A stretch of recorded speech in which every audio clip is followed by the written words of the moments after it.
공격적인 금리 인상에도 미국 경제는 예상외로 탄탄한 흐름을 보이고 있습니다. 앞으로 미국의 기준금리와 경기 전망 한 발 더 들어가 보겠습니다. 김광석 한국경제산업연구원 연구실장 나오셨습니다. 네, 실장님 새벽부터 생중계하시고 고생하시던데 외신에서는 넌 이벤트라는 말로 뭐 재미없었다 한마디로 이렇게 평가한 것 같아요. 실장님의 총평도 들어보겠습니다.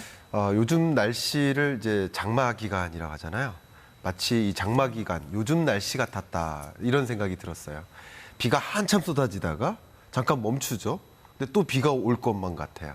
장마 기간이죠. 네. 기준금리 인상이 끝날 줄만 알았더니 또 인상 가능성이 열려 있는 장마 기간과 같은 이런 날씨의 모습이지 않나 이런 생각을 해봤습니다. 그 파월의 그 성명서나 뭐 발언을 보면 지난 6월 성명서를 거의 약간 복사해서 붙은 듯한 느낌이 들 정도로 토시도 안 박혔을 정도로. 마찬가지였어요. 뭐 추가 금리 인상 가능성 열려 있다. 그리고 데이터 보면서 판단하겠다. 다만 한 가지 좀 달라진 게 있다면 더는 경기 침체를 예상하지 않는다. 자, 이거를 정말 강한 자신감으로 봐야 되는 건지 아니면 그냥 이 정도면 견딜만 해 이 수준으로 봐야 되는지 파월이 어떤 지표를 보면서 이렇게 판단을 달리한 걸까요? 둘 중에서 하나를 선택한다면 견딜 수 있을 만한 수준이다. 강한 경기 침체, 가혹한 경기 침체는 아니다. 얼마 전에도 IMF의 경제전망 보고서 나오지 않았습니까? 종전까지만 해도 미국 경제 성장률을 1.6%로 전망했었습니다. 이번에 1.8%로 상향 조정했죠. 거의 잠재 성장률 수준입니다. 1.8% 성장한다면 이걸 가지고 미국이 정말 경기 침체일까? 경기 침체가 강한 정도는 아니고 견딜 만한 마일드한 경기 침체구나. 그러니까 결국은 경기가 괜찮으니까 받침이 되니까 마음 놓고 추가적인 금리 인상 해도 된다라는 결론에 이를 수 있는 것이죠. 사실 그러니까 물가도 어느 정도 잡히면서 경기 침체도 오지 않는 것. 연준 의장으로서는 이게 제일 좋은 시나리오잖아요. 그럼 실장님 보실 때는 어떤 조건이 좀 갖춰져야 이제 파월이 이제 금리 인상 끝, 동결로 간다. 이렇게 판단을 하게 될까요? 역시 중앙은행의 목적, 중앙은행이 설립된 그 이유는 물가 안정입니다. 그러니까 물가 안정을 근본적으로 이루었는지를 확인하려면 근원 물가가 안정화돼야 되겠습니다. 그래서 근원 물가 상승률을 우리는 따져봐야 될 텐데요. 현재 근원 CPI 물가 상승률이 4.8%이지 않습니까? 근원 물가, 에너지하고 식료품 가격 빼고 다시 계산하는 그렇습니다. 그래서 기조적으로 물가가 잡혔는지를 확인하는 근원 물가 상승률이 2% 언저리에는 놓여야만 그래도 금리 인상이 멈추지 않겠느냐 하는 생각을 할 수 있을 것 같고요. 마음 놓고 그렇게 마음을 편안히 놓을 수 있다 생각할 수 있겠고요. 그럼 물가가 안정이 되려면 고용 시장이 이렇게 타이트하면 안 됩니다. 이렇게 경기가 강하면 안 됩니다. 왜냐하면 경기가 강하고 고용 시장이 매우 좋으면 임금 상승률이 계속 치솟아요. 근데 근원 물가를 잡으려면 결과적으로 옆에 보이시는 임금 상승률이 떨어져야 되거든요. 그래야만 물가가 떨어지는 겁니다.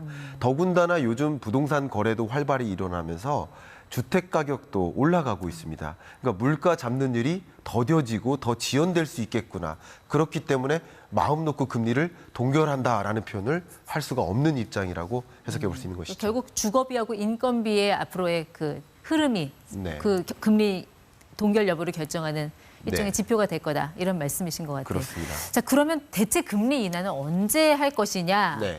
일단 파월 의장의 말을 보면은 올해 금리 인하는 없다. 근데 우리가 목표로 하는 물가 2%대 이거는 2025년에는 달성을 할 수 있을 것 같다. 약간 3단 논법을 적용하면 그럼 2025년에는 금리 인하한다는 그런 뜻일까요? 이 물가를 결정짓는 변수들, 그러니까 물가가 안정화되는 수순을 괴롭히는 물가 안정을 못 만들게 만드는 그런 여러 변수들이 굉장히 많이 남아 있습니다. 미국의 파업 때문에 또 임금 상승률이 올라갈 수도 있고요. 가뭄이 닥쳐서 또 농산물 가격이 치솟을 수 있고요. 또 이 기저 효과도 마저 빠지면서 이제 추가적으로 물가가 강하게 떨어지기가 어려운 입장이에요. 그렇기 때문에 시장에서는 그래도 2025년 정도는 되어야 물가가 2% 연간 기준 물가 상승률을 도래할 수 있지 않겠느냐라는 판단 때문에 당장 금리를 추가적으로 인상하는 일을 멈추기는 어려운 입장이라고 해석해 볼 수 있겠습니다. 자, 그럼 이 미국 기준금리 5.5%라는 거는 과연 우리한테는 어떤 의미를 갖는 것인가? 자, 일단 한국은행은 7개월 연속 금리를 동결하지 않았습니까? 그렇습니다. 다음 달에 또 한 번 결정이 있는데 그때도 동결일까요? 물론 금리를 인상할 가능성이 조금 높아진 건 사실입니다만 아직도 한국은행은 금리를 동결할 가능성이 높다라고 판단할 수 있을 것 같습니다. 그러니까 대외적으로 보면 한미 간의 기준금리가 역대급으로 벌어졌고 그것으로 인해서 초강달러가 나타날 수 있고 또 그게 과도한 자금 유출을 일으킬 수 있겠다는 우려가 있는데 대내적인 상황을 보자니 가혹한 경기 침체가 무섭고요. 네. 또 금융부실도 우려되잖아요. 부동산 PF 대출 네. 연체율이 쌓인다든가 그런 것들 때문에 대내적인 상황 때문에 금리를 마음 놓고 예. 인상하기가 어려운 입장이라고 생각합니다. 그러니까 금리의 절대 수준이라는 게 매우 중요하죠. 이제 그걸 네. 기준으로 해서 뭐 집도 사고 차도 사고 카드도 긁고 하는 건데 네. 특히 영향을 많이 받는 게 이 부동산 시장이잖아요. 맞습니다. 이제 금리 동결이 계속 이어졌으니 어느 정도 대출 이자에 대한 부담도 좀 나아졌을 것 같기도 하고 네. 부동산 시장에는 좀 어떤 영향이 있을 걸로 보세요? 네, 이게 제로 금리였다가 3%대로 기준금리가 올라갈 때는 우리의 기준이 되는 그 금리가 제로 금리였던 거예요. 네. 그러니까 3%는 굉장히 높은 금리인 거죠. 근데 이제는 3%대가 계속 유지되니까 예. 이게 또 다른 뉴노멀이 되는 거죠. 그렇기 때문에 이게 높은 금리가 아니라는 생각을 또 갖게 만드니까 심리적으로는 주택 매수세로 또 연결되는 흐름을 만들 수 있다. 이렇게 해석해 볼 수 있겠습니다. 네. 그러면 주식시장은 또 어떻게 바라봐야 하는 것이냐. 네. 주식시장 보면은 파월의 영향력이 좀 많이 꺾인 것 같아요. 네. 뭐 일희일비 하지 않더라고요. 네. 미국 증시도 그렇고 또 우리 증시도 그렇고. 우리 증시 변동성이 컸던 건 좀 그밖에 다른 요인이 있었던 것 같고요. 네. 이게 우리가 무뎌진 건지 네. 아니면 더 중요하게 봐야 될 뭔가가 생긴 건지. 네. 제가 늘 말씀드리는 게 시대를 구분하라. 근데 2020년, 21년은 제로금리의 시대, 유동성 장세였습니다. 주가가 굉장히 높게 고공행진했죠. 22년과 23년 지금까지는 역유동성 장세, 예. 금리를 인상하는 시대, 주가에 하방 압력이 작용됐던 시대. 이제 유동성과 역유동성 장세가 끝나는 시대. 그러니까 23년 하반기부터는 이제는 경기 침체가 주가 영향을 미치는 네. 실적 장세라는 거죠.